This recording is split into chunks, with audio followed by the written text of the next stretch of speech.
سلام. اليوم جبت لكم صابلي اقتصادي غير بعجينه واحده. غادي تحضري 3 ديال الاشكال. خليكم معنا نبداو بالمقادير وبطريقه التحضير. بالنسبه للمقادير احتاجينا 250 غرام ديال الزبده نباتيه، كنخرجوها ديجا من الثلاجه، كتكون بدرجه حراره الغرفه. كنضيفوا كاس لارب ديال السكر سنيده. كيف ما كتشوفوا كنخدموا المكونات مزيان مع بعضياتهم حتى كيذوب لكم هذاك السكر وما كيبقاوش الحبيبات ديالو باينين. كيف ما كتشوفوا كنخدموا الزبده مزيان. هنايا من بعد غادي نضيفوا كاس لارب ديال الزيت، زيت المائده. كنخدموا عاوتاني الخليط مزيان حتى كيتشكل لينا بحال هذا الشكل هذا على شكل بوماد. كنضيفوا 2 ديال البيضات حتى هما اللي كيكونوا بدرجه حراره المطبخ، يعني كلشي كنكونوا ديجا مخرجينه قبل.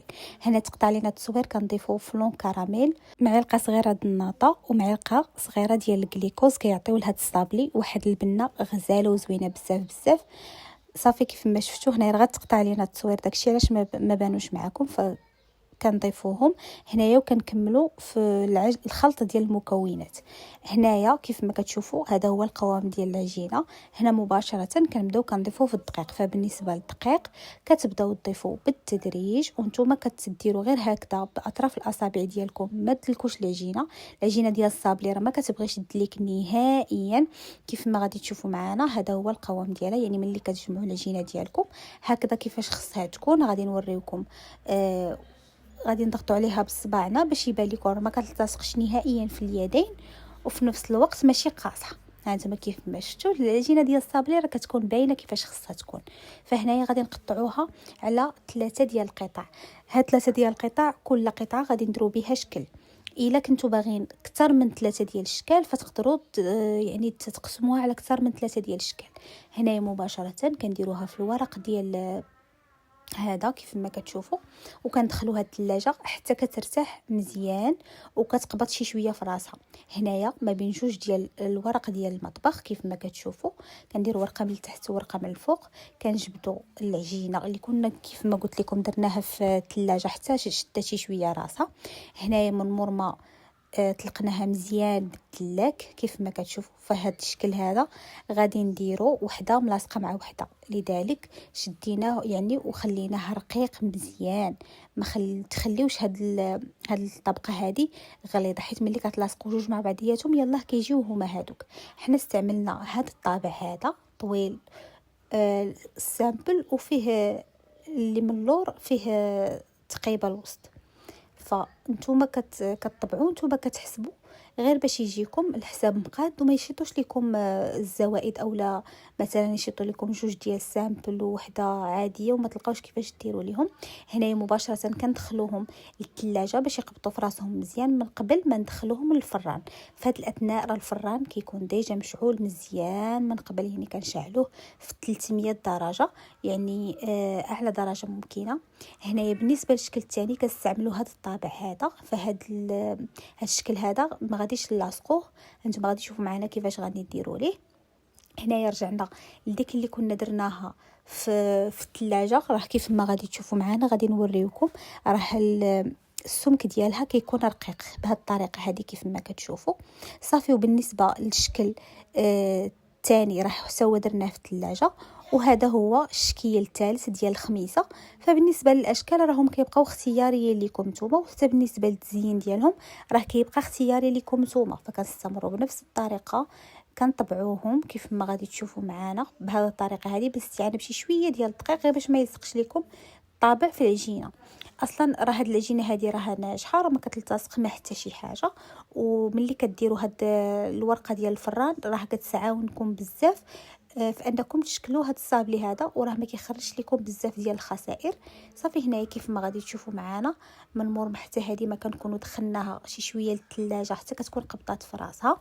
فكنديروهم نيشان في اللاطه اللي كتدخل الفران. ملي كندخلوا اللاطه للفران فكنقصوا العافيه، كنخليوها من الفوق ومن التحت على 200 درجه على حسب السخونيه ديال الفران ديالكم. نتوما كتعرفوا تحكموا في الفران ديالكم. كتبقاو مقابلين الصابلي، ما خصوش يتحمر بزاف وفي نفس الوقت ما خصوش يبقى ابيض، يعني خصو يجي اللون ديالو مذهب. صافي هنايا كيف ما كتشوفوا راه كيف ما كتشوفوا هكذا كنحطوهم مباشره في اللاطه اللي كتدخل الفران. المور ما كنخرجوهم من الفران فكيف ما كتشوفوا الشكل ديالهم كيجي بحال هكذا مذهب، ما كيتحمروش بزاف. بالنسبه للشكل ديال الخميسه فراه لصقناهم بالكوفيتير ديال الفريز. تقدروا تلاصقوهم باي نوع ديال الكوفيتير متوفر عندكم اولا باي حاجه نتوما كتفضلوها اللي غادي تجي زوينه في هاد الخميسه هذه. كنستمروا بنفس الطريقه حتى نكملوا الشكل ديال الخميسه ديالنا كامل.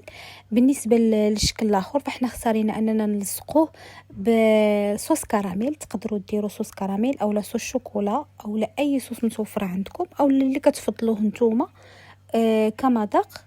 والديكور ديالها كيجي حتى هو زوين. من ورا ما كنلصقوهم كاملين كنحطوهم فوق من الورقه ديال الفران. كيف ما كتشوفوا هنا كنكونوا ديجا سخنا صوص شوكولا كيف ما كتشوفوا، فكنديروا خطوط بهذه الطريقه هذه. هذه المرحله راها اختياريه غير باش كيعطي واحد المنظر زوين لهذا الشكل هذا. اما بالنسبه للشكل الثالث هذاك المدور فكندوبوا صوص الشوكولا كنديروها هكذا في الوسط وكنديروا في وسطها نص حبه ديال الكركاع اللي كتكون صاينه كيف ما غادي تشوفوا معنا.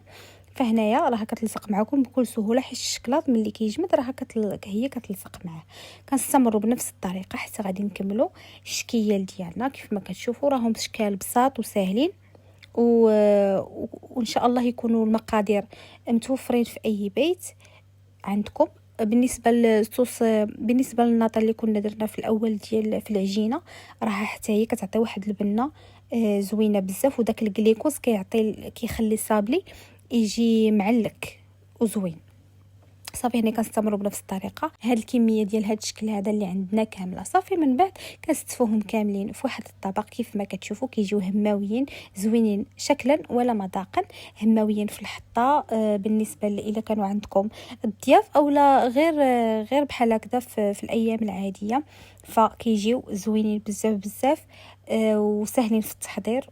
3 ديال الشكيلات يعني بعجينه وحده كيف ما قلت لكم في الاول. صافي كيف ما كتشوفوا بالصحه والراحه هذه كانت الوصفه ديالنا ديال اليوم. كنتمنى تنال اعجابكم. الا كنتوا اول مره كتشاهدوا القناه ما تنساوش تشاركوا فيها، تضغطوا على زر الجرس وما تنسوناش من اللايك ديالكم كومونتير ديالكم بالصحه والراحه. ونتلاقاو في فيديو جديد وفي وصفات جديده.